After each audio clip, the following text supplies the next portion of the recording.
Hey friends, welcome back to weekly update number 11. Back in the studio today and excited to dive into a few exciting topics for you guys. So loving these weekly updates, just giving you guys an update on where we're headed, what we're doing at K&D, and our road to $1 billion in revenue by 2035. It's a fun time to be in the landscape industry. It's a fun time to be in the trades, guys. We are seeing a massive, massive movement of money, of capital, resources, and attention to the trades. Never before has there been a better time to be in the trades. So I just want to start off with that, just some gratitude. Quick housekeeping, some events coming up that I would highly encourage you all to attend. The event number 1 is going to be Leanscaper Financial Intensive, September 14th and 15th in Dallas, Texas. If you guys are interested in going to the Leanscaper event, shoot me an email right now. I will get you on the guest list for free. So hit me up. It's a $3,000 ticket event, but if you email me right now, I will get you in for free. Leanscaper, September 14th and 15th in Dallas, Texas. I'll be speaking there on Monday morning, and it'll be a great event. You're going to be immersed with AI and building out your financial plan. Now, it may not sound super sexy, right? Financial intensive. But I'm telling you guys, if there's one thing that you can do for your business going into the end of 2025, is to get your financial mindset, strategy, focus, and vision in alignment with your team and your leadership team. So that's happening.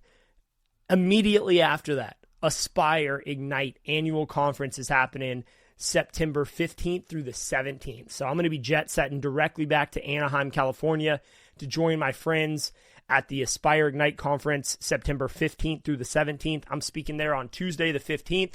So I'll be speaking in Dallas on Monday. I'll be speaking in Anaheim on Tuesday, and I think I might be slated to speak again on Wednesday at Ignite. It's going to be an amazing couple days, as it always is. So if you are on the Aspire software or thinking about going on to it, this is a must-attend event, even if it's just a few of your team members. Again, if you guys want to attend this Aspire event, let me know. I got some strings I could pull. I got probably a couple comps that I could give out, but you got to get to me soon. Today, Friday, August 15th. Happy Friday, by the way, folks. Happy Friday. August 15th. Hit me up today or at least tomorrow. I'm sure when this goes live, I'm going to get a few people to hit me up. I'm going to run out of comps. Anyway, you can email me at justin@jwhitegroup.com, and we'll get you set up. The next event is going to be the Crest Next Summit. It's in Florida. Now, I don't have... I might get in trouble for this. I don't have permission to be even saying this event. This is an invite-only event. But if you guys want to come to this event, I'll keep the details to myself for now. But if you do want to look at battery-powered equipment, you're thinking about rolling it out, you want to shoot over to Florida on September. This is mid-September. Again, I'm not cleared to give out details, so I might get in trouble. But that's okay. That's why we're disruptors, right? But hit me up. You can get me on that email, and I'll get you connected with the Crest team to attend that event, the Crest Next Summit, where they're going to be debuting the Voyager all-robotic Level 5 autonomy. It's some cool shit, guys. Going directly after that into October is Equip. Equip, it's the biggest landscape equipment show in the world. We're going to see 25,000 landscapers come through the doors over the course of 3 days. It's October 21st through the 24th in Louisville, Kentucky. I will be also speaking there, and we'll see. It sounds like I may be on the main stage introducing someone super important. So stay tuned for more updates as that gets finalized. But I'm super excited to be in Louisville with my team and with the team at Equip. Big shout out to Chris Kaiser over there. He is doing an incredible job at this event. He's the general manager, CEO of this entire thing. And it's just an amazing event. So if you've never been to Equip in Louisville, Kentucky, where they have every piece of equipment you've ever dreamed of, this is kind of a must attend, at least once in your life. Finally, we've got Elevate coming in November 2nd through the 5th. Elevate is going to be in Phoenix, Arizona. I will be giving a talk on my signature topic called sweat equity. I'm really excited about this topic. I've got some big news coming out around this whole idea of sweat equity. And if you guys want to know what sweat equity is, well, come to Elevate in Phoenix, November. Wow. Come to Elevate November 2nd through the 5th. again, if you guys want to attend Elevate, now Quip is like $25 a pop to get in. If you want to attend Elevate, I might have a few comps there left over. So again, any of this stuff you guys are thinking about coming, shoot me an email. I can usually get you guys in at a discounted rate, potentially comp. Just got to get at me quick, because those are going to get taken up. Okay, enough housekeeping. Let's jump into some topics that I wanted to talk about today. So over the last week, since I talked to you guys on Friday, I was at the lake. It was an incredible trip, just a great time to disconnect from technology, be immersed with nature as much as possible. Like I'm in a $100,000 wakeboarding boat, enjoying, loud music and whatever. But it was just an amazing time to spend with friends, spend it on the lake, and just kind of reset. I needed that. Well, I come back and I need to get my plane. I've got a little Grumman Tiger that I fly around, and I need to get it to Texas to get some work done on it. We got some specialty fiberglass work and some cosmetic stuff that I need to get done. And there's really only one place to do it, and they're in Fredericksburg, Texas, which is like an hour north of San Antonio. So I come back on Sunday night from the lake, tired from the sun, get a good night's rest, wake up on Monday morning and hit the sky. And I flew 5.5 hours from Santa Cruz, California, out to Tucson, Arizona. So like the very southwest or southeast corner of Arizona, right next to the Mexican border. Land in Tucson, and I post something on my story that I'm in Tucson, and my cousin immediately hits me up. He's like, dude, I live in Tucson. I was like, oh, that's right. He used to live in Phoenix. So he came and picked me up. We had a good time and just hung out over there in Tucson. Got a good rest, and the next morning woke up at 5 and hit the sky again at 6 a.m. And the trouble is I'm flying from Tucson, Arizona to the middle of Texas. Well, Tucson is on, basically Mountain Time or Pacific Time. It's the same time right now. And then Texas time is 2 hours, basically earlier or later, however you want to say that. But I'm losing 2 hours on this flight. So I leave at 6 a.m., and I've got a 6-hour flight ahead of myself. I have a fuel stop, and then I finish up getting into Texas, and I land.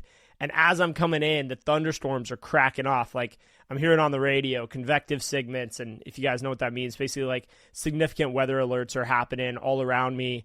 To the north, and Dallas is getting hammered. To the south, and San Antonio is getting hammered, and everything's kind of closing in. But I have this perfect little gap between me and the airport that I'm flying to, and luckily the weather held off long enough. Because if at that point when the weather fires off, you pretty much just have to land the plane in some middle of nowhere airport, and you're just hunkered down for the day and the night probably until the next morning when the weather cools off and you can get back up in the air. So little planes, even big planes, you'll probably hear. Southwest jets have to fly around thunderstorms, especially when the tops are over 37,000 feet, because you can't fly over it and you really don't want to fly through it. So a little plane like mine, we're not flying through no thunderstorms. We're not flying under them either. So luckily the storms held off long enough. I got in, landed at this little private airstrip in the middle of nowhere, Texas. Just a great time, super fun. I kind of pull up and, there's not really any radio communication with this private FBO that I'm going to, this mechanic shop, and their phones had been down. So I'm flying in blind, and I just like pull up in the plane, get out, and they're like, oh, Justin, we thought you might be coming in, but we weren't sure. And it was just such a funny welcoming party because, here I am flying in from California, 12 hours of airtime, and you just kind of pull up in a plane in the middle of nowhere. And it was just such a fun, freeing feeling to do that. And, what it reminded me of is oftentimes as we go through life, we end up with this set mindset of like what we're capable of, what we're able to do. And just that process of getting my pilot's license and now flying a plane halfway across the country solo just made me realize like we're never really done. And there's always another adventure ahead of us as long as we're open-minded enough and say yes enough to take on those adventures. And when you look at some of these very wealthy individuals like Jeff Bezos, like he's always doing some new crazy thing, like trying to fly to space or something else. And it made me realize it's our day-to-day that can sometimes get in the way of our dreams and aspirations. It's that day-to-day grind that can sometimes pull us off the track of maybe that vision that we once had when we were younger. So, I'm just super grateful to be able to do this, and big shout out to my team at K&D for holding it down as I was traveling over the course of the last week. And just, it's an incredible feeling to be traveling around and doing those kind of things. So I just want to encourage you guys, if there's something out there that you want to do, Maybe you haven't been backpacking for 10 years and you've always gone backpacking, and then life got in the way and it's been 10 years since your last backpacking trip. Or you've always, gone camping with your family, or maybe it's that golf trip with your friends that you used to do, and maybe that's fallen off. I mean, let this be your catalyst to get that stuff back on the calendar. And you know what's interesting is if you put it on the calendar for next year, even if it's spring of next year, March, April, May, and you just block it out today, you do that right now in August, I can almost guarantee that trip will happen because you plan far enough ahead. And so oftentimes we get frustrated with our lives. They're too busy. I'm too busy. Work's too crazy.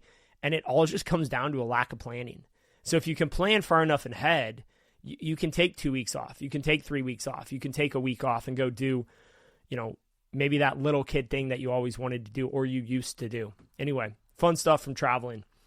So the other lesson that we learned this week in K&D, it's a really interesting lesson. And, guys, I'm processing this in real time. Like, we just had this conversation yesterday with my team, but what I realized and I learned a little bit of this from a software company that I was talking to, but, really interesting. You have this situation where in a company, you have commercial and you have residential services.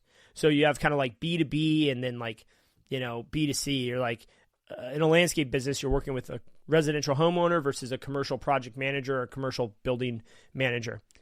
And what we're realizing is residential and commercial are so different. They're more different than maintenance and construction. So let me unpack that real quick.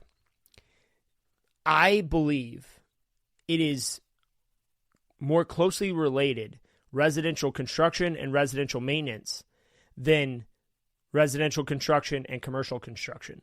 So oftentimes we say, well, it's all construction, right? We're installing landscapes. And if we're installing landscapes for homeowners, what's the big difference of installing landscapes for project managers and general contractors and building owners? Well, it's a huge difference. It's a huge difference. And sometimes we try to combine things because they're in the same asset class, right? So let's combine all of construction, and let's combine all of maintenance. Let's combine all of water management. Let's combine all of this. But what we're finding out is that sometimes you need to combine things based on the customer, because when you're targeting advertising at the top of the funnel, it's a lot easier to target homeowners for both construction and maintenance than it is to target homeowners and general contractors for construction. Now, this is kind of hard to explain. I don't know if I'm doing a good job. Hopefully you guys are following along. If not, it's my fault. But the idea here is that when you target an ideal customer profile, you can sell them a multitude of offerings, right? You can sell them an installation. You can sell them a pool service. You can sell them a landscape maintenance. You can sell them maybe a cleaning or some other type of service on their home. When you're selling a property owner an installation, you can also sell them the aftercare, the maintenance thereafter. You can also sell them the water management. So just a really interesting thing to think about as you guys go through your planning and processing of how to organize your company. What we're finding out is from a marketing perspective and also from an operations perspective, it's really hard to combine commercial and residential into the same bucket when you're doing different tasks. So I just think that's an interesting take. We learned it a little bit this week. We've reshifted some of our focus around how we're managing commercial and residential on the installation side specifically. So if you're a landscape company or a service company or a trades company out there and you service both residential and commercial, I would just say, first off, if you can, pick a lane, focus on one. And if you can't do that for whatever reason, then maybe create a director level in your company, or at least leaders of commercial and a leader of residential versus a leader of construction and a leader of maintenance. Now, at scale, multi-state, multi-branch, multi-region, it changes a little bit. But I'm kind of talking to those more like regional businesses that have 1, 2, 3 branches. It might be better to have a director of commercial services and then a director of residential services rather than a director of construction and director of maintenance. So I'll leave you with that. And hopefully that helps you guys as you work through organizing your companies and building those out. Other than that, look, we talked about where we're going to be, the events coming up, talked a little bit about travel, talked a little bit about organizing a company. That's going to be it for this weekly update. We're going to continue to do these every Friday. Hope you guys have a fantastic weekend. Keep grinding, keep doing your thing, and we'll talk to you guys soon. See ya.